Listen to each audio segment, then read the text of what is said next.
ઓમ નમો નારાયણ. હું અરુણાબેન પી ગોસ્વામી સુરતથી તમારું સ્વાગત કરું છું અરુસ કિચનમાં. આજે આપણે બનાવશું નારિયેળના દૂધની કઢી. નારિયેળના દૂધની કઢી બનાવવા માટે આપણે આ એક નારિયેળ લીધું છે, એને આપણે આ રીતે ઉપરથી છોલીને ટુકડા કરી લીધા છે એમ. તો આપણે એક નારિયેળ લીધું છે, એમાંથી આપણે નારિયેળનું દૂધ બનાવશું. થોડાક આપણે લીલા ધાણા લીધા છે અને લીમડો લીધો છે વઘાર માટે, અને 2 મરચાં લીધા છે લાલ. 3 ચમચી આપણે ચણાનો લોટ લીધો છે, બેસન. થોડીક આપણે હિંગ લીધી છે વઘાર માટે, અને મીઠું જોશે આપણે સ્વાદ પ્રમાણે. અડધી ચમચી આપણે રાઈ લીધી છે વઘાર માટે, અને 3 થી 4 આપણે લીલા મરચાં લીધા છે તીખાસ માટે. તેલ જોશે આપણે, અને પાણી જોશે. તો પહેલાં આપણે આ નારિયેળ છે એની છાલ કાઢી લેવું. પાછળની જે આ છાલ હોય છે એને આપણે કાઢી લેવાની છે. તો તમે ચાકુ તે પિલર કોઈ પણથી આપણે કાઢી શકીએ એમ. જો પિલરથી નીકળે તો એનાથી આપણે આ રીતે કાઢી શકીએ. તો બધી છાલ આપણે કાઢી લેવું આ રીતે. આપણે બધાય નારિયેળમાં આ રીતે છાલ કાઢી લીધી છે. હવે એને આપણે આ રીતની નાની મિક્સરની જાર લઈને એમાં ઝીણા ઝીણા ટુકડા કરી નાખશું.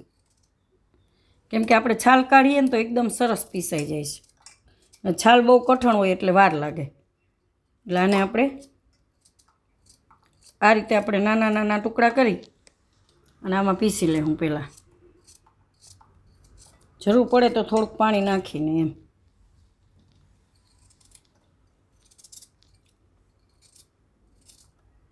બધાય આપણે આ રીતે ટુકડા કરી લેવું.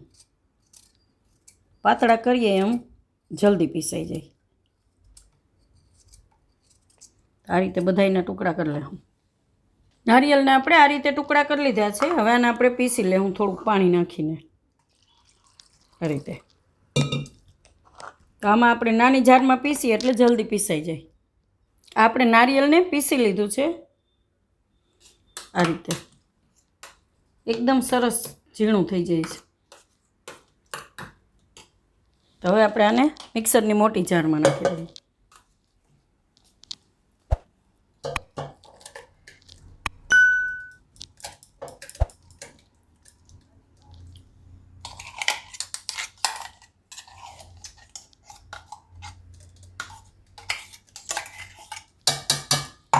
હવે આપણે આમાં પાણી નાખીને એનું દૂધ બનાવશું. એમાંથી આમાં આપણે 1 કપ પાણી ભરીને નાખશું.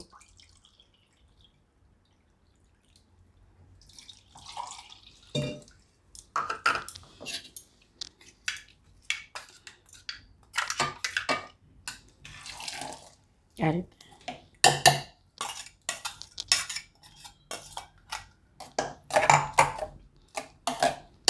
હજી આપણે એમાં બીજું પાણી નાખશું, અડધો કપ આ રીતે. હવે આને આપણે ફેરવી લેવું મિક્સરમાં. આને આપણે પીસી લીધું છે.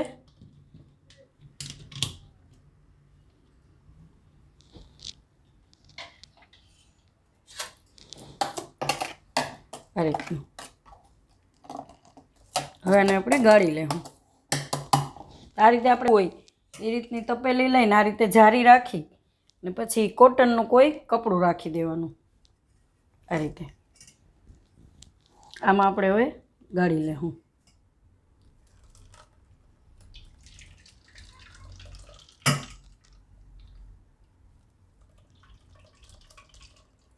એકદમ સરસ નારિયેળનું દૂધ નીકળે છે, અને એકદમ સરસ ટેસ્ટી હોય છે. આની કઢી બહુ ખાવામાં સારી લાગે છે. અને આપણે એને જે ખાવસા બનાવીએ છીએ એમાં આપણે આની કઢી બનાવતા હોય, બહુ ખાવામાં સારું લાગે. આ રીતે એને દબાવીને કાઢી લેવાનું દૂધ બધું આ રીતે.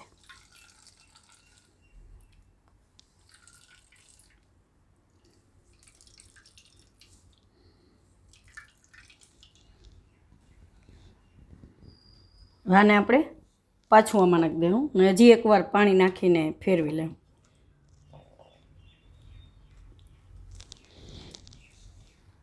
એકદમ સરસ દૂધ નીકળી ગયું નારિયેળનું. હજી આપણે આમાં પાણી નાખીને હજી એકવાર ફેરવી લેવું.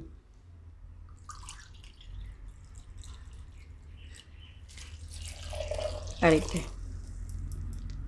1 કપ પાણી આપણે નાખ્યું છે અને આપણે પાછું ફેરવી લઈએ.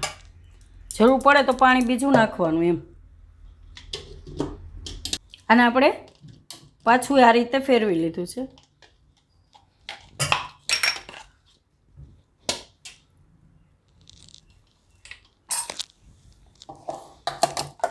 અને આપણે પાછું ગાળી લેવું.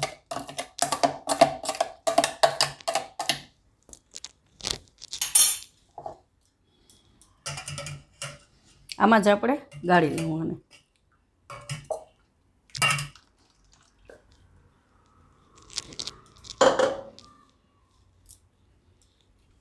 અને આપણે આ રીતે નિતારી લેવું.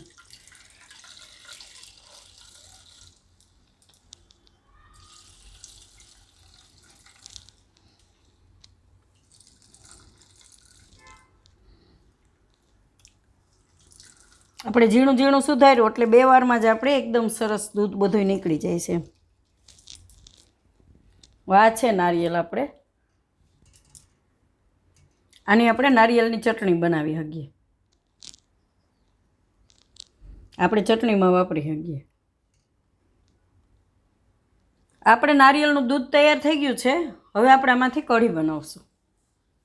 એકદમ સરસ દૂધ થઈ ગયું છે. આ પીવામાં એમ આમનામ આપણે પીએ તોય સરસ લાગે છે. હવે આપણે આ જે ચણાનો લોટ લીધો હતો એમાં આપણે થોડુંક આ દૂધ નાખીશું આ રીતે. આને આપણે મિક્સ કરી લઈશું. થોડાકમાં કરીએ એટલે આપણે એમાં ગાંઠા ન પડે એમ. આ રીતે એકદમ મિક્સ કરી લેવાનું.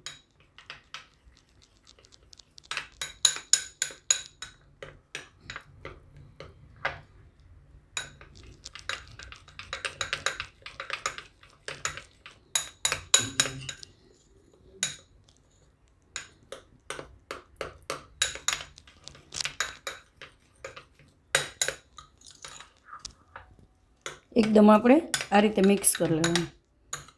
હવે આને આપણે આ દૂધમાં નાખી દઈશું.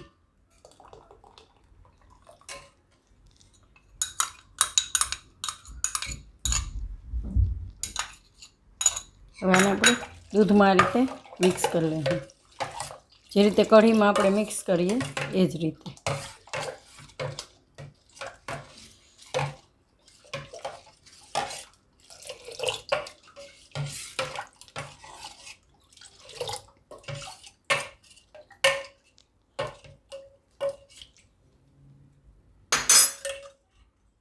આને આપણે એવું લાગે તો હાથથી થોડું મિક્સ કરી લેવાનું.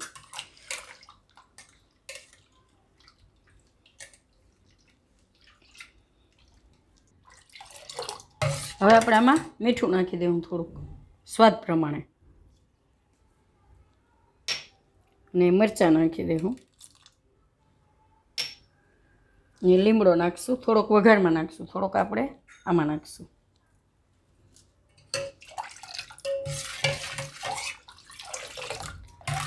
ને લીલા ધાણા થોડાક નાખીશું.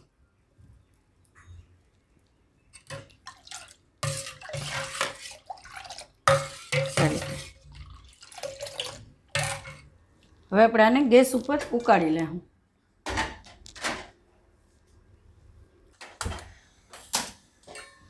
આને આપણે ઉકળવા દેવું.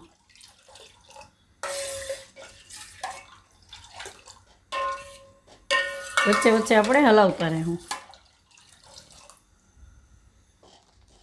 આપણે કઢી ઉકળી ગઈ છે. આ રીતે સરસ ઘાટી થઈ ગઈ છે. 4 થી 5 મિનિટ આપણે આને ઉકાળવાની, પણ હલાવતા રહેવાનું એમ આ રીતની. હવે આપણે આને નીચે ઉતારી લેવું. આ રીતની સરસ ઘાટી થઈ જાય છે. આનો આપણે વઘાર કરશું. તો અહીંયા આપણે કઢાઈ રાખશું. આ કઢાઈમાં આપણે વઘાર કરશું. આમાં આપણે તેલ નાખશું થોડુંક, 2 ચમચી જેટલું. એ તેલને આપણે ગરમ થવા દેવું.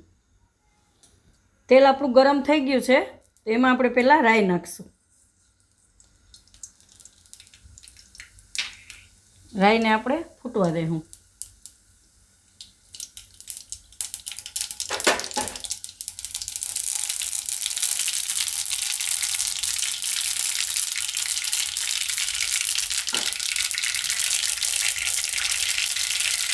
હવે આપણે એમાં મરચાં નાખી દઈએ અને લીમડો નાખી દઈશું અને હિંગ નાખી દઈશું.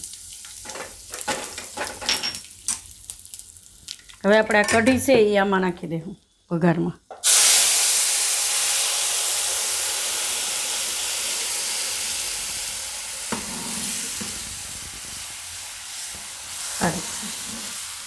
હવે ગેસ આપણે બંધ કરી દઈશું.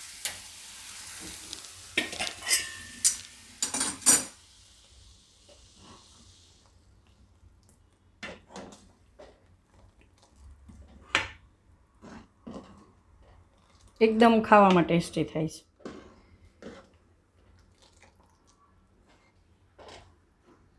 ગરમા ગરમ સર્વ કરશું આપણે.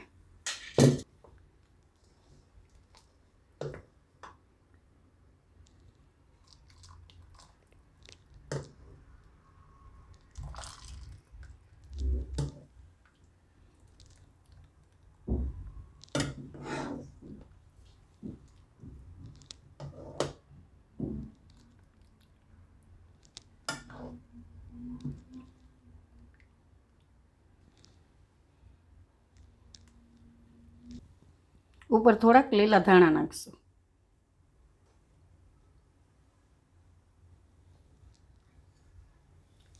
તૈયાર છે આપણી નારિયેળના દૂધની કઢી.